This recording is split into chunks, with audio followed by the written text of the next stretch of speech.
Hello, dear children. Today in science, we will do lesson number 12 Reproduction in Plants, part 1.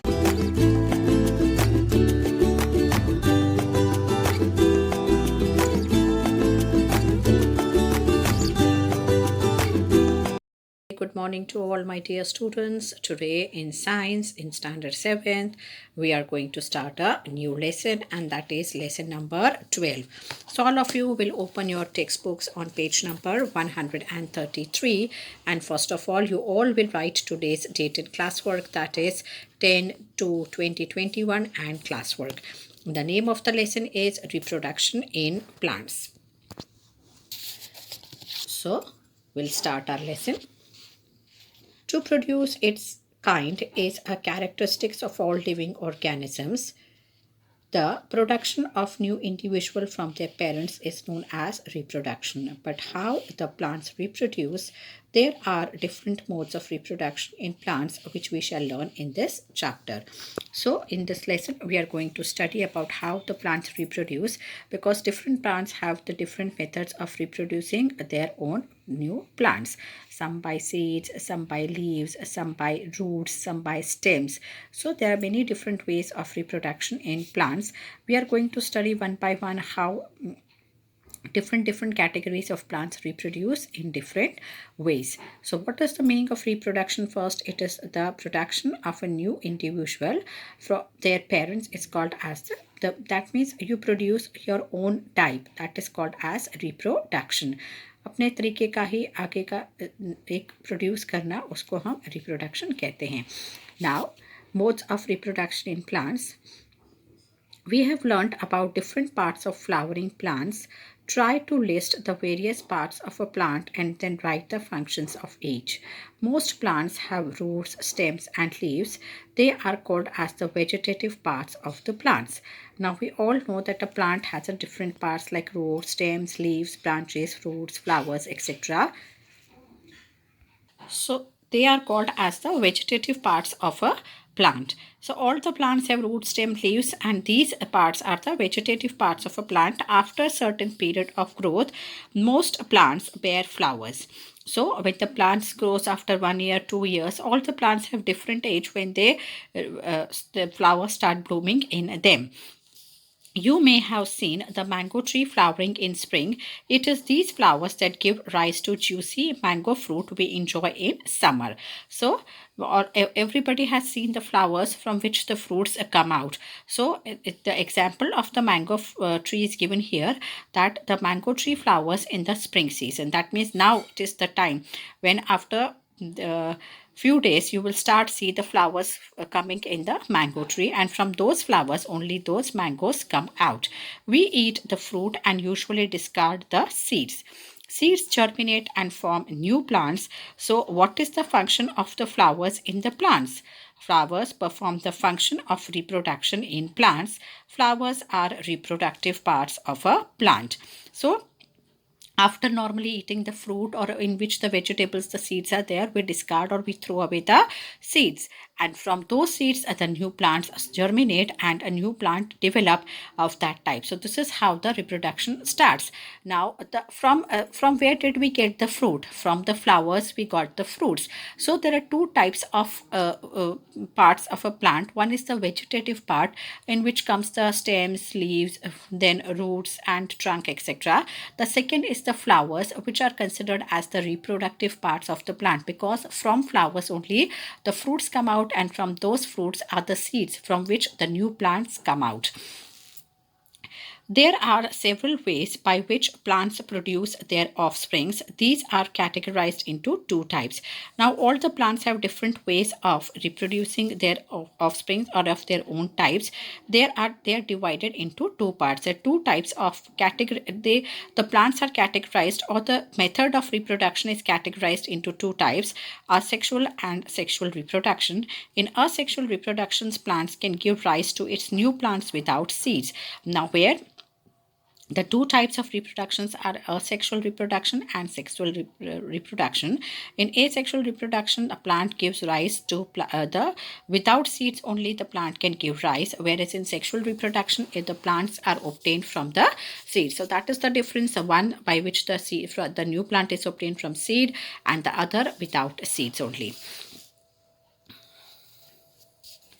Now, vegetative propagation, it is a type of asexual reproduction in which new plants are produced from the roots, stems, leaves, and buds. Since reproduction is through the vegetative part, it is known as the vegetative propagation.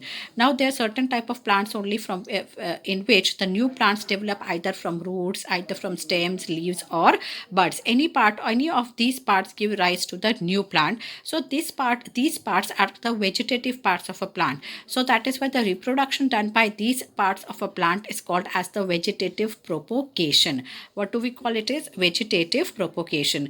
The parts like roots, stems, leaves, and buds, which constitute the vegetative part of the plant. So the production or the reproduction done by any of these parts is called as the vegetative propagation. Now there's one activity which is activity 12.1. Cut a branch of rose or champa with a nod. This piece of branch is termed as cutting. Bury this cutting in the soil. A node is a part of the stem or a branch at which a leaf arises. Now you have to take up a branch of a rose or a champa. कोई भी ऐसे पेड़ का एक branch लेना है जिसकी कि हम टहनी काट के हम लगा सकते हैं और एक नोड के साथ हो जाए. नोड इज अ पॉइंट और एक छोटा सा ऐसा फूटा हुआ होता है जिसमें से कि पत्ते निकलते हैं. न्यू प्लांट लीव्स जो है इसमें से निकलती है. वैसा एक स्टेम लेना है और उसको कट करना है. That stem is called as the cutting of that tree. That cutting has to be put in the soil in such a way that a node is there. Water the cutting every day and observe its growth. Observe and record the number of days taken for the roots to come out.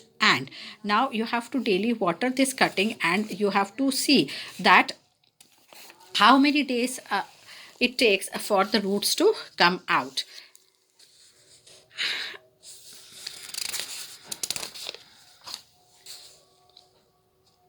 New leaves to arise. Try the same activity by growing a money plant in a jar or water and record what jar of water and record your observations.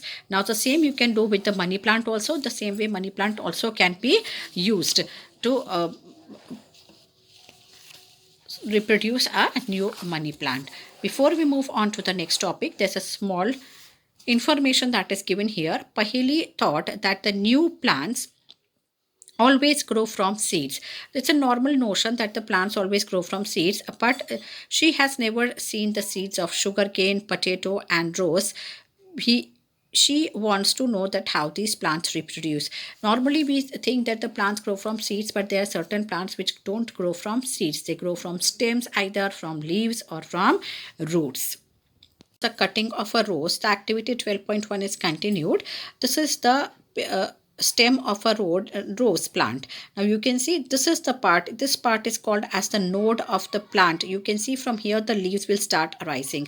और यहाँ से ये आप देख सकते हैं पूरा जो है ये this part is shown like this. ये पूरा बड़ा करके इतना सा part जो है उसको enlarge करके आपको यहाँ पे दिखाया गया bud in the axil. मतलब कि कैसे ये जो पत्तियाँ होती हैं यहाँ से जो निकलती हैं. तो इसको ये जो है कटिंग है इसको आप यहाँ से थोड़ा सा मिट्टी के अंदर डालिए. कुछ दिनों तक पानी दीजिए और फिर कितने दिनों में इसके अंदर से नया लीफ निकलता है और ये कितने दिनों में इसके अंदर roots start growing that you observe and right. You must have seen flower buds developing into flowers. Apart from flower buds, there are buds in the axil, point of attachment of the leaf, and at the node of leaves which develop into shoots. Now you must have all seen that the flowers buds मतलब कलियों में से फूल खिलता है. लेकिन जो normal flowering birds होते हैं उसके अलावा भी एक अलग बर्ड होते हैं जो कि एक्सल और the point of attachment of the leaf at the node जो होता है एक यहाँ पर जो होता है एक एक्सल होता है. मीन्स इसको भी हम बट इन द एक्सेल यहाँ पर भी एक ऐसा बड होता है जो कि एक पॉइंट ऑफ अटैचमेंट होता है लीफ और नोड के साथ।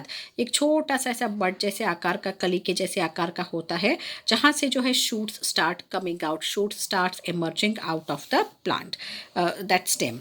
A bud consists of short stem around which immature overlapping leaves are present. Vegetative buds can also give rise to new plants. अब यहाँ पे जो बड है, जैसे एक्सिलरी बड या एक्सल पॉइंट जो है, वहाँ पर जो बड है उसमें क्या होता है, it consist of a short stem, एक छोटी सी स्टेम होती है और उसके चारों तरफ छोटे छोटे ओवरलैपिंग, मतलब एक के ऊपर एक चढ़े हुए जो होते हैं छोटे छोटे लीव्स होते हैं। और जो वेजिटेटिव बर्ड्स होते हैं वो भी एक नए प्लांट को rise means it can give birth to the new plants also. These vegetative buds कौन से हुए, जिसमें से लीव्स निकल के आती हैं, they can also give rise to new plants. Now next is your activity 12.2. Take a fresh potato, observe the scars on it with the help of a magnifying glass. You will find the buds in them. These scars are called as the eyes. Or cut the potato into small portions, each with an eye, and bury them in the soil. Water the pieces regularly for few days and observe their progress. What do you find? Now here you can see this is a picture of a potato. आपने potato में देखा होगा ऐसे छोटे छोटे से जो होते हैं गड्ढे जैसे होते हैं, these are called as the, जैसे ये है, these are called as the eyes of the potato. Now these eyes, these are the eyes from which the sprouts of the plant come out. मतलब ये you can see these sprouts, ऐसे जो होते हैं छोटे छोटे से जो है इसके अंदर से पत्ते जो निकलना शुरू, छोटे स्टेम्स निकलना शुरू हो जाते हैं आइज में से. So this is the vegetative reproductive part of the potato. जैसे जैसे ये पार्ट्स होते हैं जहाँ जहाँ पर होते हैं उन पार्ट्स को आप कट करके मिट्टी के अंदर लगाइए और and water the soil. After some times you can see these type of small shoots will come out of the potato. I will just show you that.